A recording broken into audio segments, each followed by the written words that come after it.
Chelmsford affirms, resolve, the benefits of the International Monetary Fund outweigh the harms. Our sole contention is cushioning the fall. From World War II to the most recent recession, the IMF has been helping countries who fall into economic crisis by stimulating growth, lifting people out of poverty, and giving economic advice to governments in need. The IMF has provided a helping hand around the world. Today, we will be exploring three different examples throughout history where the IMF has jumped in to cushion the fall of a country. The first is Jordan. Chris Seabury of Investopedia explains that in the early 1990s, Jordan was coming out of multiple wars with Israel, an economic recession, and its own civil war that destroyed its economy. In order to get back on track, Jordan asked the IMF for aid. To help Jordan recover, the IMF provided three different loans and required the government to implement policies in order to boost its economy. As a result, Jordan undertook massive economic reforms, including progressive taxes, increased foreign investment, and easier trade policies. With lowered tariffs and quotas, Jordan was admitted into the World Trade Organization and signed a free trade accord with the United States. Within the stimulus from the IMF, coupled with the successful reforms, Jane Harrigan of the University of London reports the number of people in poverty declined by over 200,000 in 5 years alone. The second country is Serbia. Less than a decade ago, Serbia's economy was crumbling. Snazna Bjelotomic of the Serbian Monitor wrote that with weak public institutions, collapsing tax receipts, and overspending by the government and state enterprises, the buildup of public debt in Serbia was rapidly expanding. With too much of debt, the government was forced to slash social spending on crucial programs that helped the poorest of the poor, like healthcare. As a result, the World Bank found in 2013 1.8 million Serbians were at risk of falling into poverty. Fortunately, Serbia turned to the IMF for help. Bjelotome continues, the IMF helped and advised Serbian authorities in creating a program for fiscal adjustment, financial sector strengthening, and broad based economic reforms. These reforms were able to bring Serbia back onto its feet. The help didn't stop there, as BNE and Telenews wrote that just 3 months ago, that Serbia launched a PCI agreement with the IMF, where there's no finance involved but just economic advice. Because of this, Serbia's GDP is expanded by 5% in the middle of a global recession due to the oversight of the IMF. Third is Africa. With the coronavirus pandemic coupled with a surge in cheap lending, African economies are facing their first recession in 25 years. Reuters 20 reports that African countries have doubled their debt over the last decade, which is too unsustainable to pay back loans. The last time this happened, Jubilee 15 finds that there was a severe debt crisis that pushed 125 million people into poverty. Luckily, the IMF is already helping and preventing another debt crisis from happening. Gregory 20 reports that the IMF has given emergency loans to 80 different countries to rebuild financial safety nets. With IMF funds, countries are given money to pay back and renegotiate their current debts, stopping the looming crisis in its tracks. Furthermore, stopping this debt crisis prevents massive austerity cuts and slashes the social spending. Increasing debt results in more of the government budget being spent on interest payments with less room for social protection and economic stimulus. Sadia Shabir of the Lahore Journal of Economics in 2015 quantifies with every 1% increase in debt servicing reduces social spending by 4%. Without social spending, civilians can't get access to basic necessities. As such, Gupta of the Center of Global Development in 2018 finds IMF programs improve public investment by 19% and boost the share of budget spent on education and healthcare.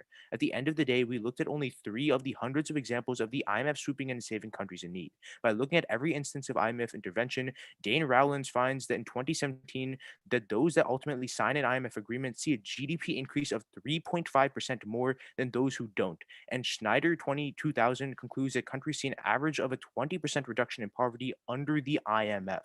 For all these reasons, Pratik and I are proud to affirm.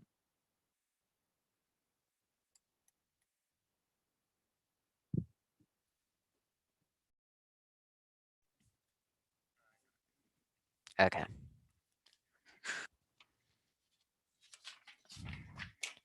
Is everyone ready? All right.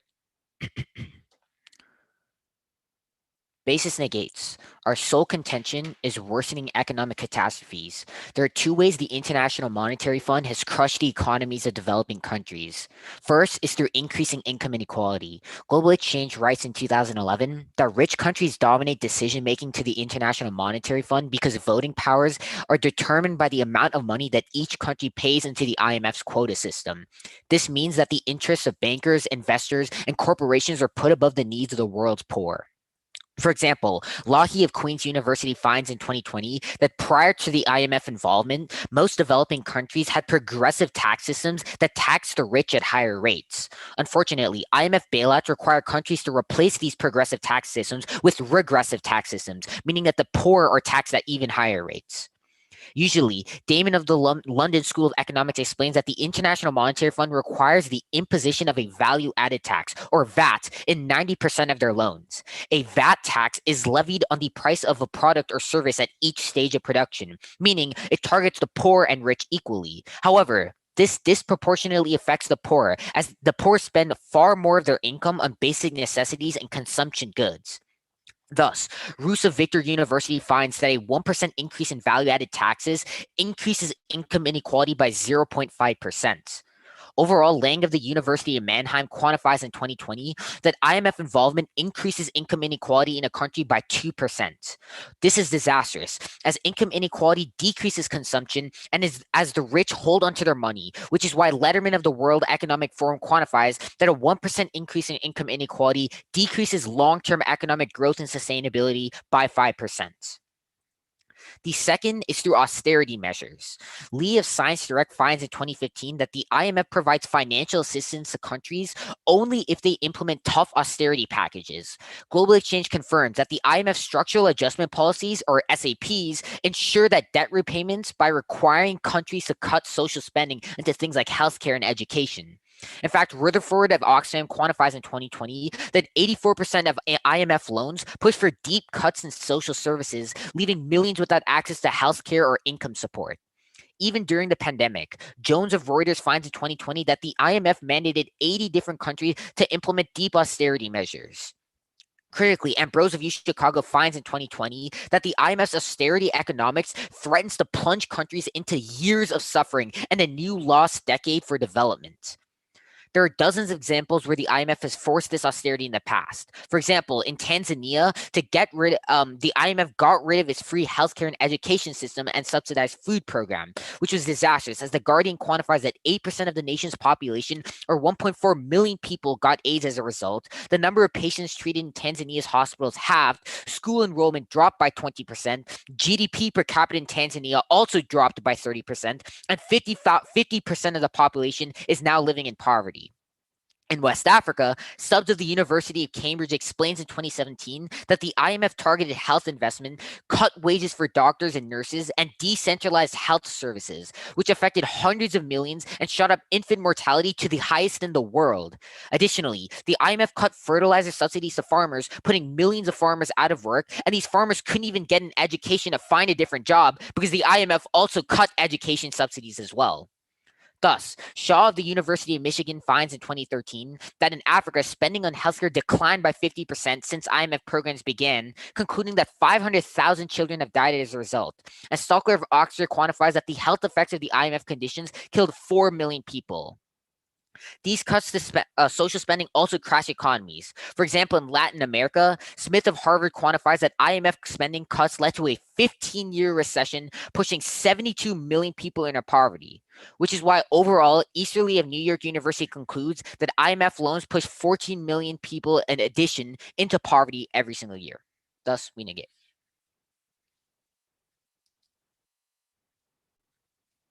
You All ready right. for cross? Yeah. Uh, can I have first question? Go for it. So these uh these value added taxes, right? Yeah. So why are they bad specifically for the poor? So the way a value-added tax works is that it's a tax on consumption-based goods. So if you look at the proportion of income for people who generally have less money, they spend more of their income on basic necessities like buying food at like a grocery store, for example, right? So if you start taxing goods, like a sales tax kind of like, if you start taxing goods that the poor people spend most of their income on, it disproportionately hurts poor people compared to rich people who don't have to spend a larger portion of their income on things like groceries or like going to Walgreens and buying like medical supplies and stuff like that. That makes sense. Yeah. All right. All right, cool. Can I take a question? Yeah. Okay. So, in your Jordan example, you say that the you say that Jordan joined the World Trade Organization and began like implementing trade agreements with the U.S. and like that helped Jordan's economy, right? So why did Jordan need the International Monetary Fund to join the World Trade Organization? Why couldn't they have just done that without the International Monetary Fund? The warrant for that is because they lowered their tariffs and quotas. They were basically a Who stable lowered what economy. tariffs? Uh, Huh? because you have stimulus from the IMF and you have better economic policies, you can lower tariffs and stuff like that, and you're a more economically stable country. The Wait, so warrant was who lowered tariffs on who? Because like tariffs is like one country puts a tariff on another country and stuff like that, yeah, right? Jordan So like, just lowered tariffs overall on countries. oh, wait, but why, wait, so the United States has tariffs on like countries like China and stuff, right? So, but we're part of the World Trade Organization. So why are tariffs necessarily a reason We'd why they say that couldn't tariffs have joined the aren't world? very high, and also Jordan was I mean, economically stable. That's why they joined after the IMF came into play. That's why they wait, joined the World Trade Organization. uh, wait, I thought the point of joining the World Trade Organization was to become economically stable. The whole point of increasing trade and the whole point of joining these trade organizations was to become economically stable. We'd say that you need to be at least sort of economically stable. They were in like a recession. You can't really join the World Trade Organization when you're in a recession. But can I have a question? Okay, sure. All right. So let's talk about your bailouts, right? Sure. Actually, let's talk about austerity. So these countries, why do they go to the IMF? They have no other option. So if they have no other option, they're basically in like recessions, right? And they're losing money. Well, not necessarily they're in recessions, but maybe they could be on the brink of a recession. So if you're in a recession, aren't you going to cut? Actually, no. You know what? I mean, they do have other options. Like, for example, like China has like the Asian Wait, so International yeah, Investment Bank, but yeah, that's like stuff China. like But that. if they have, if these countries like Jordan have other options, why aren't they taking them? Maybe at the time, like for I know as of recently, the AIIB, which is the Chinese bank that's starting to increase loans, that's a pretty recent development that a lot of countries are starting to pursue over the IMF because of the loans and because of the austerity argument that we give. But that's a recent thing. I don't know about your example back in like the 1900s, if like the AIIB was I mean, like it's not very just in the prominent. 1900s. There's also countries going for like loans right now during COVID, but that's cross. Yeah. Pratik, you need some evidence, or I don't think I need any evidence unless you do. can I just see the VAT tax evidence about how it Sure. increases income inequality? Sure. Right. Can I also see the IMF implements VAT tax or like whatever evidence you had on that? Okay. Okay. All right.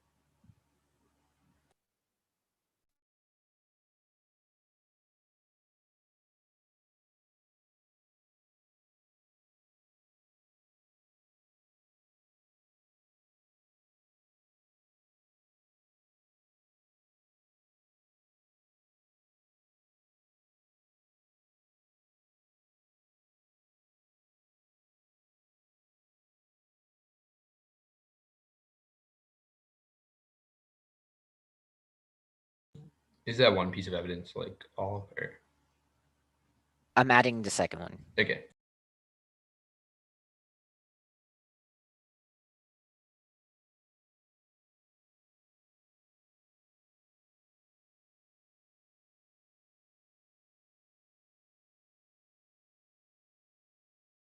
Okay. Everything's in there. It was 3 cards. Sorry. All right, one sec. On the second card, what part did you read? It's pretty short. It's just that whole section. It's just the quantification of the 1% to 0.5% thing. Okay, that's fine. Let me unmute my partner. Okay, I'll do thumbs up when we start prep.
All right, that's a minute 15.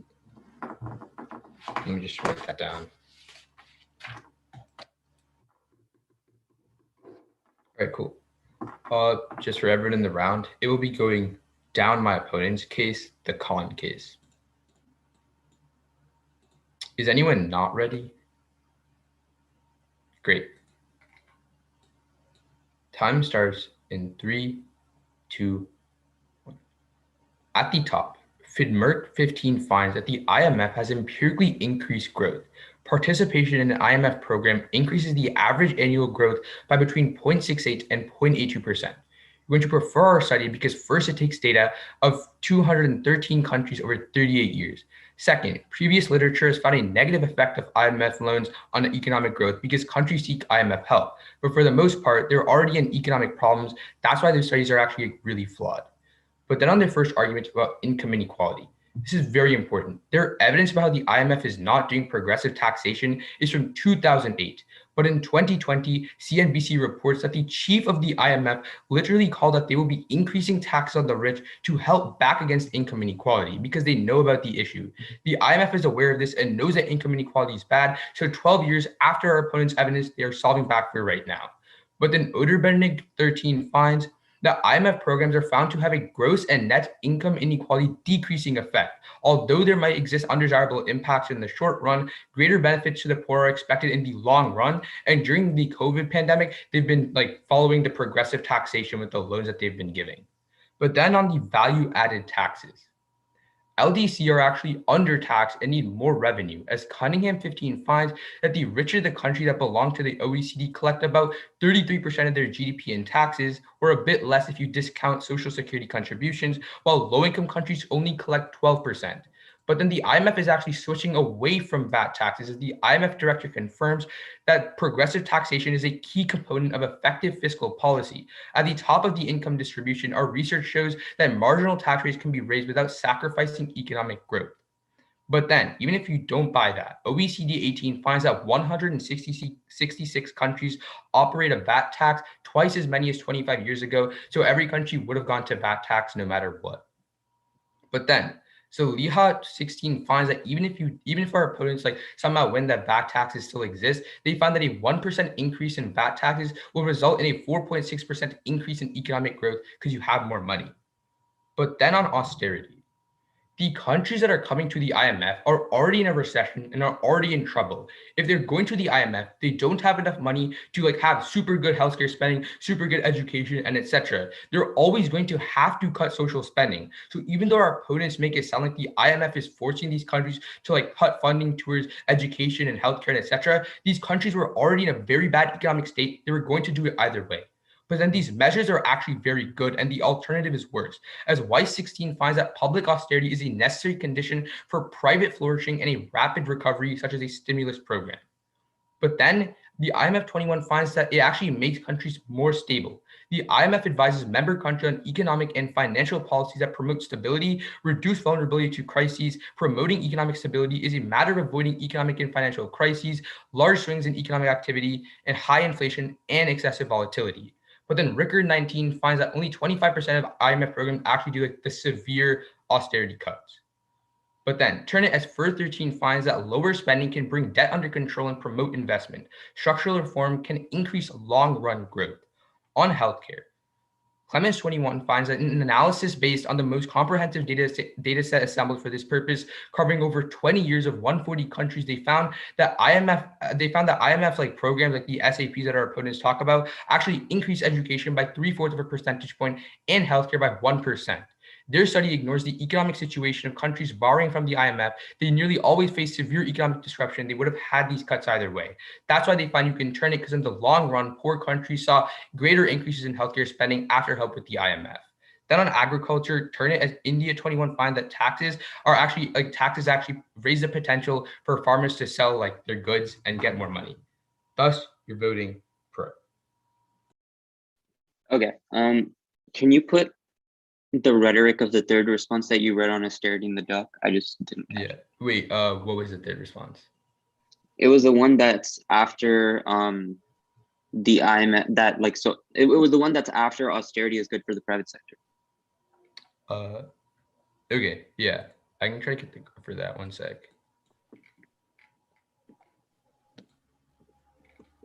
Cool. Thank you. Yeah, no problem.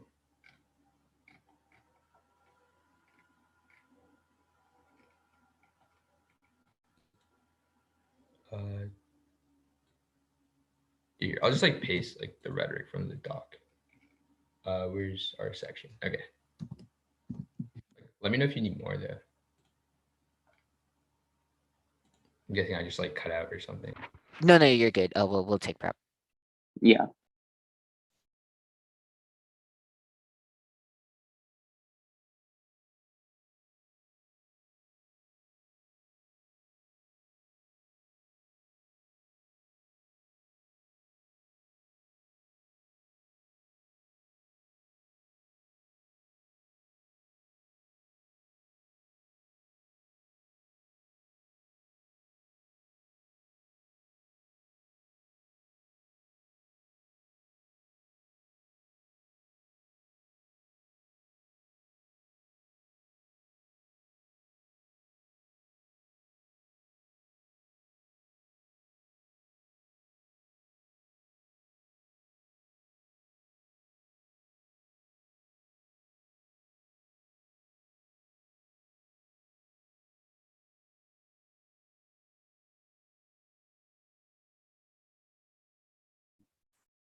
Yeah, I think I'm good. Okay.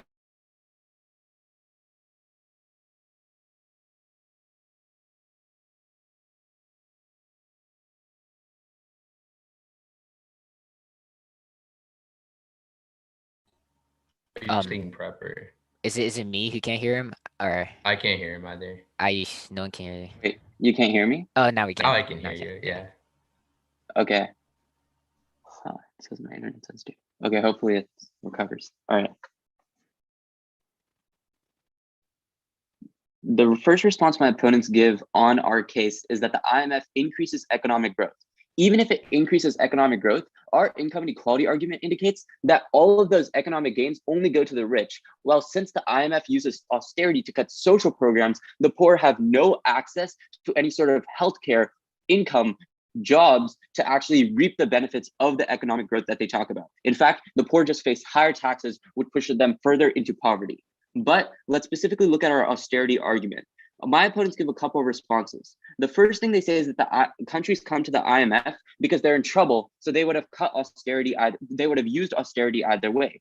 The first issue is that countries use social spending to get out of recessions. They know that if they increase social spending, benefit their civilians, then civilians get lifted out of poverty and become more productive in the economy. So that way they can increase economic growth and get out of recessions, which is why countries will never cut social spending during times of recessions. But second, due to the IMF's extreme nature, they always require more austerity than is necessary, which is why even though there might have been some cuts to austerity absent the IMF takes it to an extreme and strips the poor of any type of social safety net. The second thing they say is that social safety cuts are good for the private sector. However, social programs also include things like business aid. So if the private sector no longer has aid to them and there's no small businesses, then that further destroys the domestic sector, decreasing manufacturing and overall decreasing production, worsening economic growth. Finally, my opponents say that only 25% of countries saw severe cuts. However, our evidence indicates that the IMF encourages every single country to implement austerity measures, which is why even during the COVID pandemic,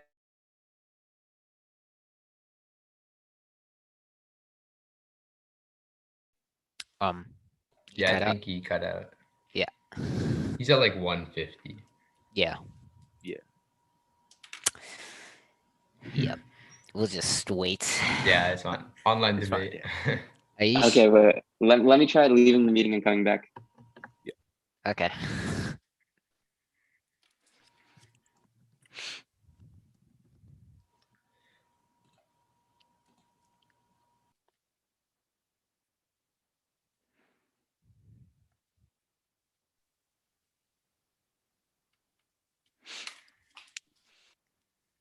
Okay, wait.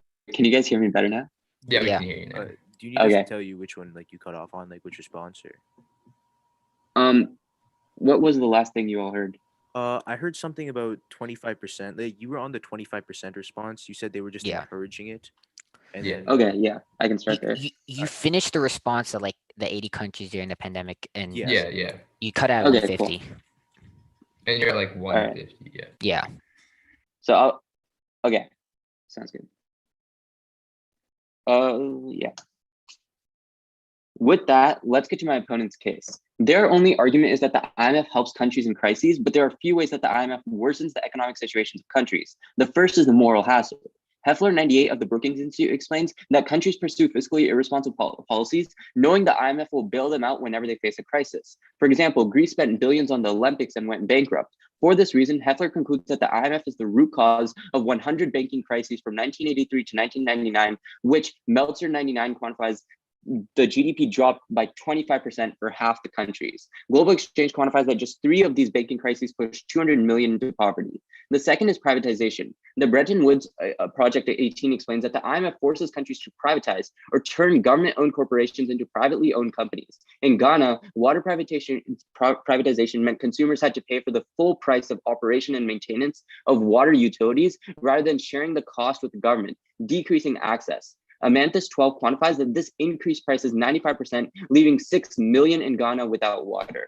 With that, let's analyze each of their 3 examples where the IMF has succeeded. The first they give is Jordan, but Stiglitz 02 explains that the reason Jordan was successful was because when the IMF tried to get King Hussein of Jordan to abolish food subsidies, the king refused to do so because he understood his people's needs. This meant that Jordan was successful because they did not listen to IMF advice. If they did, millions of people in Jordan would starve as they wouldn't be able to afford basic goods. Their second example is Serbia, but the story here is similar to Jordan. ECAT News explains that Serbia refused to implement the energy and pension system reforms that the IMF wanted them to do. My opponents themselves say Serbia is doing very well economically at the moment, which means, again, Serbia was successful because it did not listen to the IMF. Their third example is Africa, but based on the examples we give in case, it is evident the IMF has failed drastically in Africa. We give the example of Tanzania, where millions of people were pushed into poverty, millions got diseases, and school enrollment crashed. Additionally, the evidence from the University of Cambridge indicates that in West Africa, the IMF destroyed the healthcare sector, cutting off access to hundreds of millions and spiking infant mortality. They can only give you 3 positive examples, but overall, it is evident that the IMF has crushed the development of developing countries, pushing millions into poverty and killing hundreds of thousands. Thus, we negate. Right. You give for cross? Yeah. Cool. Can I take first question since we spoke first? Yeah. Awesome. I'll start time in 3, 2, 1. So let's look at austerity measures, right? You say that like when countries need economic growth, they increase their social spending, right?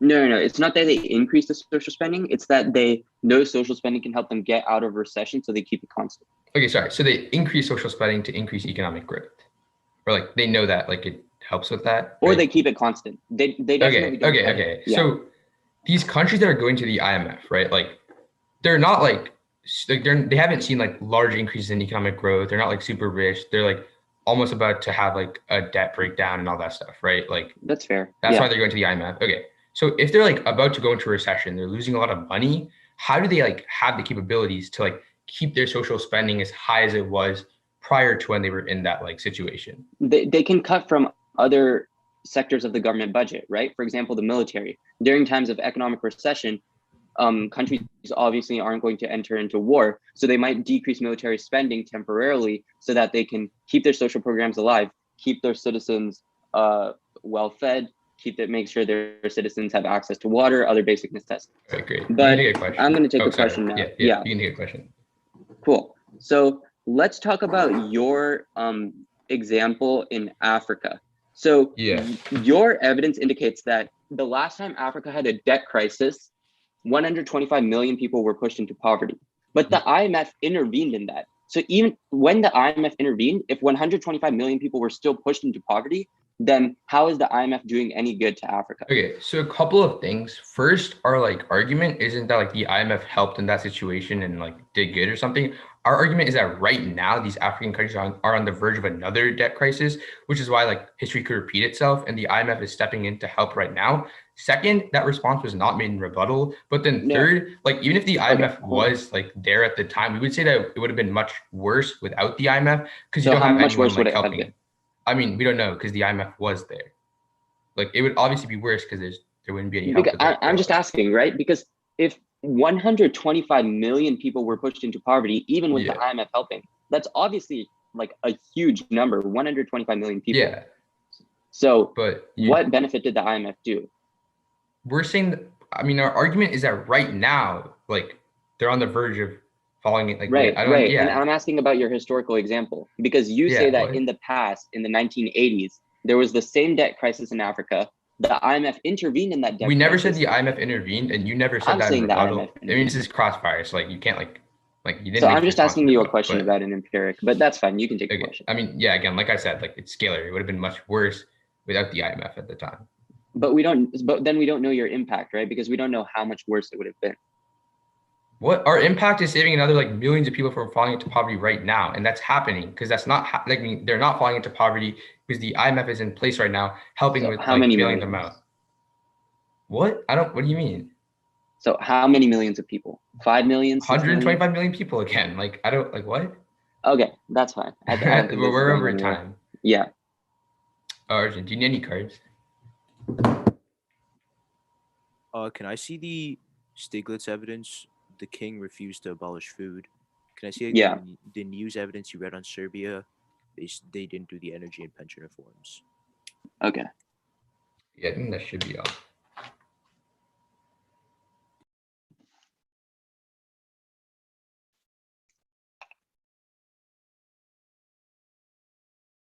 All right, I'll just put it at the bottom of the doc. What was the other one you said was Serbia? Yeah, Serbia. Cool.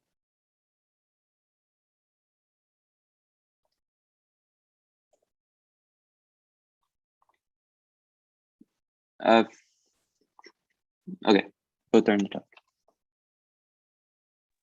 Let me open up the doc. Is it just whatever is like in bold?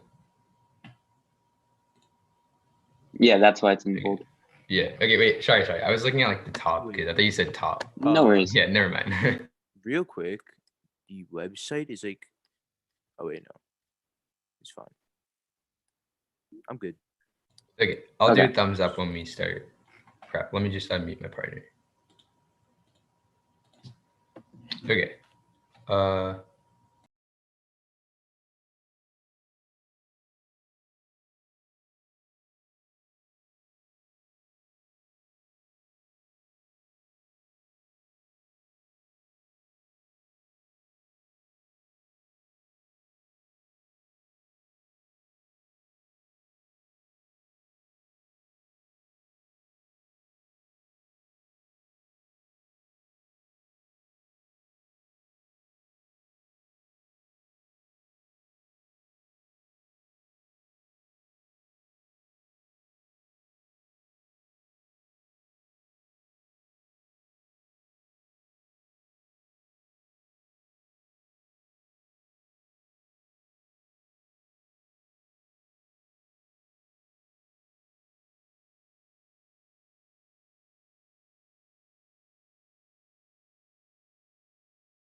All right. That was 140.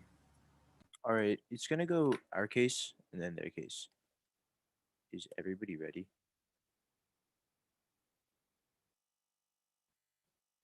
Okay. One. On our first argument about cushioning the fall, they give a couple top level responses. The first is about moral hazard. The sentence after their 100 banking crisis says that most authors disagree that a 100 banking crisis actually happened because of the IMF, and they blame alternative factors. It's not the IMF's fault.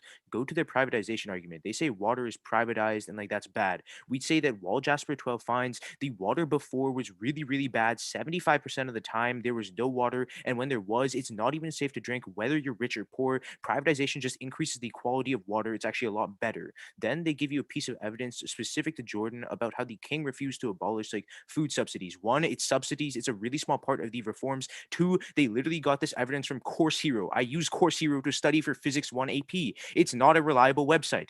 Then go to Serbia. They give this one response about how like they were like Serbia refused to do energy reforms. The evidence literally says that there would be trouble for Serbia because they refused to do it. They were in trouble because they didn't do the reforms. If they did the reforms, everything would be a lot better, but we're not going for that argument. Go to Africa. They give you three responses, one in crossfire. The first of the three responses is that Tanzania failed. We'd say that there's like a lot of countries in Africa. It's not just Tanzania. Overall, everybody did better. That was also short term. Then they say that like healthcare and education decreased. They dropped the response on their case that over a 24-year period in a study of 140 countries, education and healthcare actually increased. Then they say there's like three examples that we give. Overall, it's like bad. We'd say no. You see a 3.5% increase in GDP for countries who are under the IMF versus countries who aren't. So overall, it's a lot better, not just in Africa, but in the world. Then they say like the IMF was there with the 125 million debt crisis from like 1990 or whatever. That's not the argument. We're saying it also could be a lot worse without the IMF.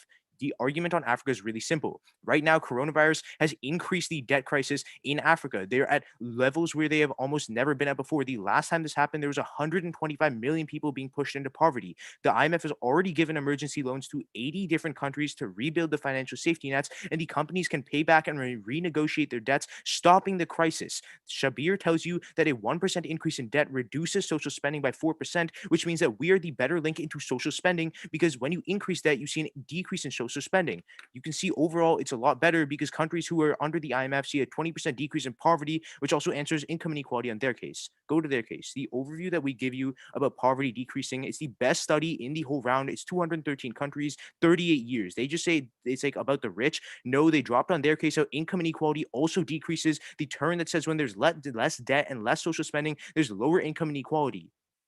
And also, they also dropped all the turns on the VAT tax, how like the VAT tax is good because it gets more money for the countries. Go to the austerity argument. They just say that countries will like use social spending to get out of a recession. You can't fund social spending if you're in a recession. That's why countries fall into recessions. They don't have social spending. They can't get their people out of poverty if there's no funding. Then they also dropped the 24-year study over 140 countries that the IMF actually increased education and healthcare overall. It's the best studies in the round. It looks in the empirics and the long term. Prefer our studies over theirs. It's a pretty easy AF ballot. All right, we'll run some prep. All right.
Okay.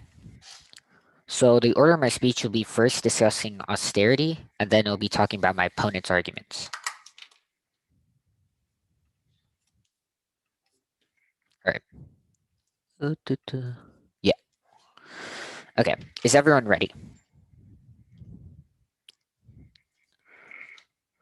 Our argument about austerity is quite simple. Our Lee evidence explains that the IMF only gives loans to countries if these countries implement deep austerity measures, which is why 84% of loans require deep cuts to social spendings. Even during the pandemic, the IMF forced 80 different countries to implement austerity measures, plunging these countries into decades of lost development and suffering, which in Tanzania, for example, has pushed 50% of the population into poverty, and in Africa has destroyed their entire healthcare system, jeopardizing the lives of hundreds of millions of Africans.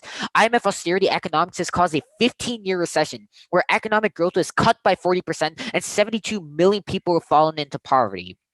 On this matter, my opponents have given you two responses. The first response is the study saying that economic growth has increased in 213 countries over the last 38 years. However, they've conceded our response that it doesn't matter if the economy has only grown by 0.8%, insofar as A, 72 million people were still pushed into poverty, and B, the benefits of this economic growth go to the wealthy while the poor have to spend more in taxes, and the poor disproportionately hurt through high levels of income inequality. So even if there's a marginal increase in economic growth, the poor are still getting poorer while the rich benefit and profit off of those gains.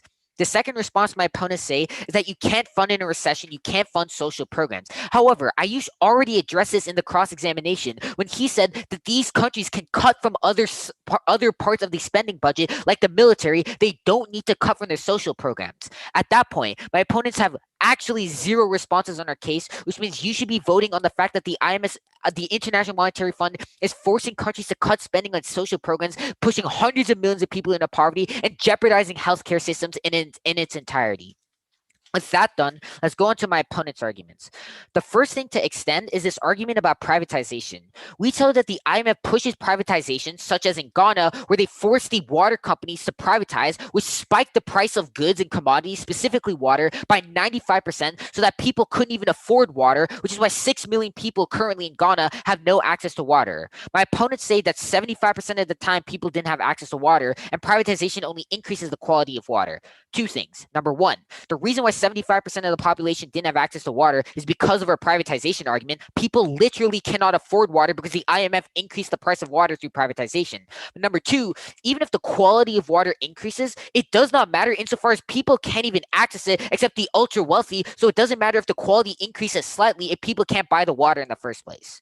Then my opponents had this Jordan empiric, but our evidence on the Jordan empiric cites a book. It's a study by a Nobel Prize economist that says that the Jordan refused a large part of IMF programs, specifically the subsidies, which is why Jordan was a successful example. It's because they refused IMF assistance. Lastly, on their argument about Africa, they've conceded that in West Africa, the IMF has destroyed the healthcare system, jeopardizing the lives of hundreds of millions of Africans. And they're arguing about a recession pushing 125 million people into poverty. Guess what? The IMF tried to fix that recession and it failed miserably, which is the reason why 125 million people were pushed into poverty. My opponents would say it would have been worse, but they never tell you how much worse, so you shouldn't be voting for them on this blippy argument. Thus, for all of these reasons, please vote negative.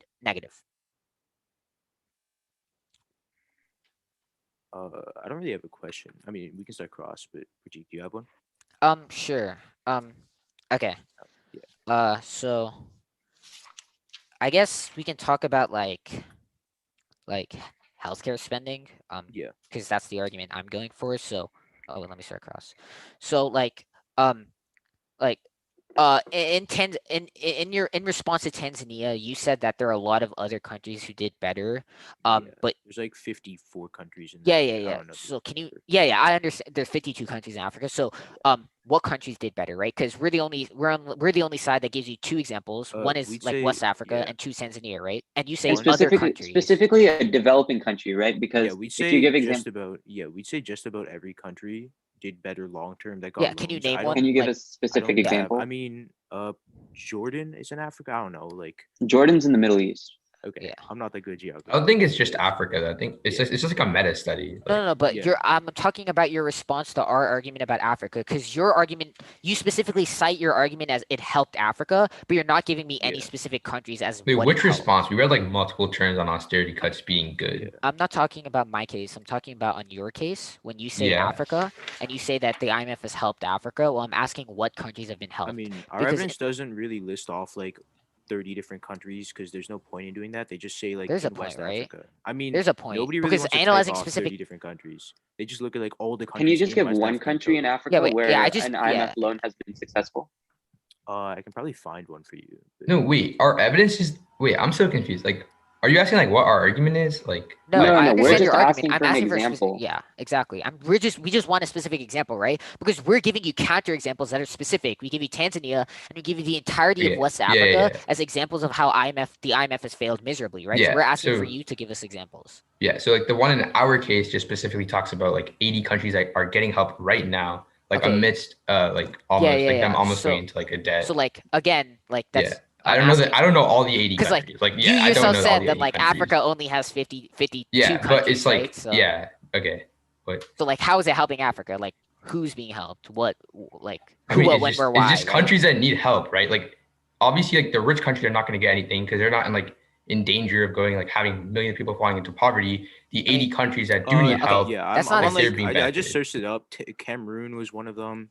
Ghana. Ghana. Well, in Ghana, yeah. Ghana. You just say Ghana's not a Ghana's great bad example. in terms of water, but we'd say like Yeah. again. We already Ghana- frontlined that. responses- Like yeah. you I didn't mean, even water answer is the pretty frontline. important, right? Like, You didn't Well, even after frontline water, the you answer. have I did We'd say res- we I get did two responses: responses. prices decrease and the water's better quality because it's literally undrinkable before Wait, privatization. you said that those are quality, and then the first response was that like 75% of people didn't have access to that water was in the one first response. place. That was I think. Oh, I so forget the card. It the was same like- thing with Cameroon. So apparently the reason that Cameroon forget. succeeded was because it did not listen to the IMF. It formulated its own plan and then used that. I mean, if we anything, we're say- just seeing okay, a trend, okay. right? We Like say- in all. Yeah, we say sorry. those are suggestions, and the things that you're doing, you're giving like one thing. Like the food subsidies is one part of a big plan. Like the IMF isn't just like there's one thing you need to do and it's abolish food subsidies. There's like a whole like conglomerate of like different plans that they have. know. So Not what's following one another thing that isn't they going to made? What's another thing that they made is cut or like not military Jordan spending do. or something. Cut like I don't know. There's a bunch of different social spendings. Like in America, we have like I don't know 100 or something. Yeah, social exactly, spending exactly, things. Like, there's a lot of things. Yeah, that's what we're trying to say, and I just like to point out like the trend, right? Like in every single example you've cited, Yeah, but we'd also we've say always come up with you counter drop- examples Yeah, showing you dropped the best study looking at Hold up, healthcare and really education quickly, around 24 years. really 140 quickly, countries. Yeah, really quickly. it's CrossFit. And yeah, just you interrupted me. So and every single example you've given, right? We show you the trend that all the countries that have successes have rejected at least some form of IMF policies. That's what Yeah, we're like trying one to small highlight. thing, but it's fine. I think we have like what 10 seconds of prep left. Just take that real quick. Let me not deafen. Okay. I'll do a thumbs up.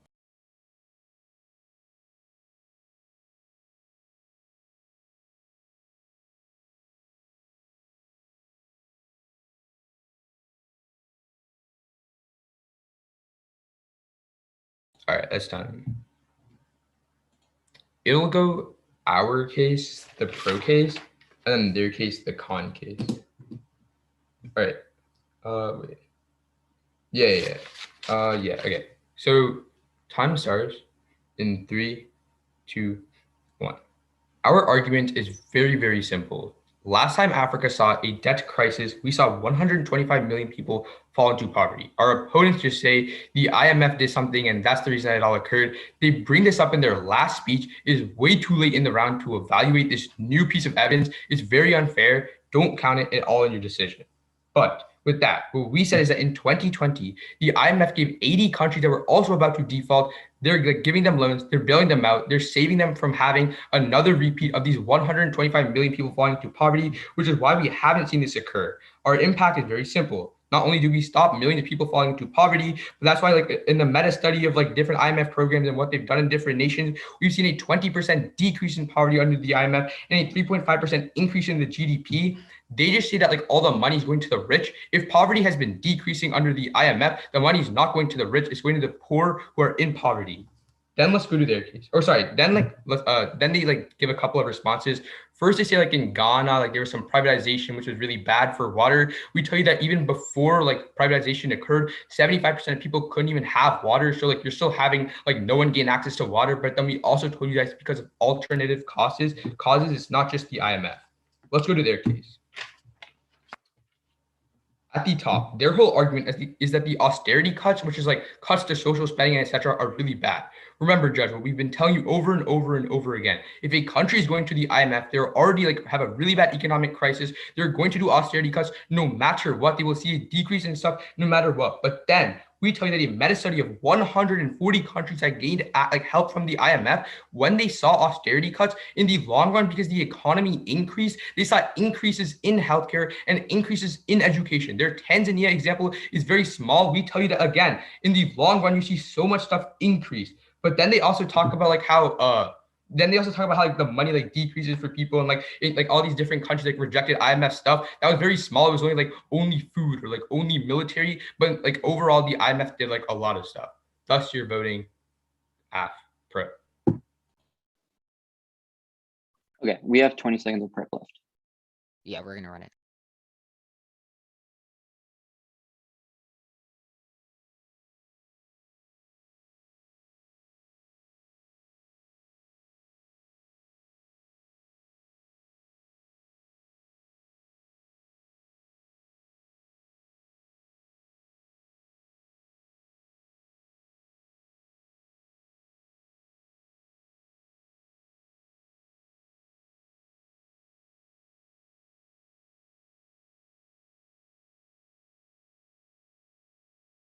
So the order of the speech is going to start off on my opponent's arguments, and then it's going to go over to our arguments.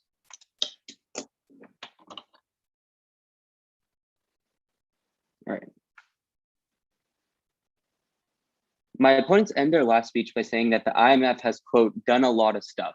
You shouldn't be voting on that. Rather, you should be voting on our specific examples. They don't have a specific example in Africa where the IMF has been beneficial. In their grand crossfire, they randomly throw out the example of Cameroon. But in Cameroon, the reason they succeeded is because they rejected IMF policies and did their own economic scenarios. In fact, you notice a common trend here, which is that the countries that have the countries my opponents have said they have succeeded have done so by rejecting IMF advice. You saw the same thing in Serbia, Cameroon, Jordan, which means that overall, the reason countries are succeeding is because they are not listening to the IMF.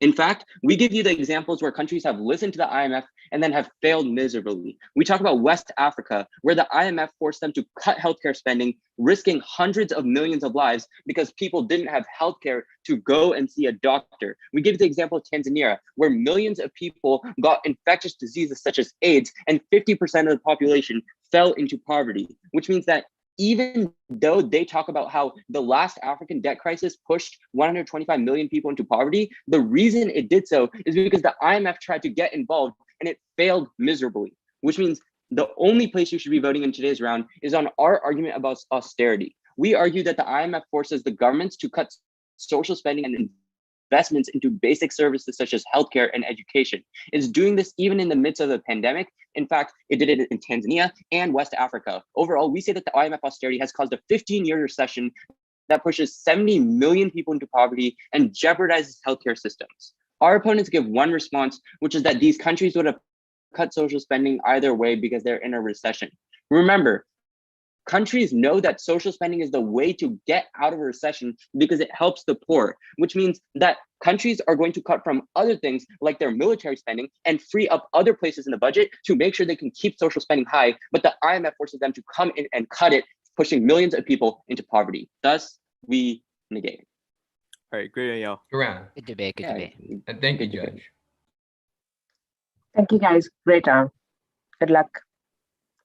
All right. Thank you for judging. All right, And take good care. luck to you on future routes. Thank you for judging. Good luck, y'all.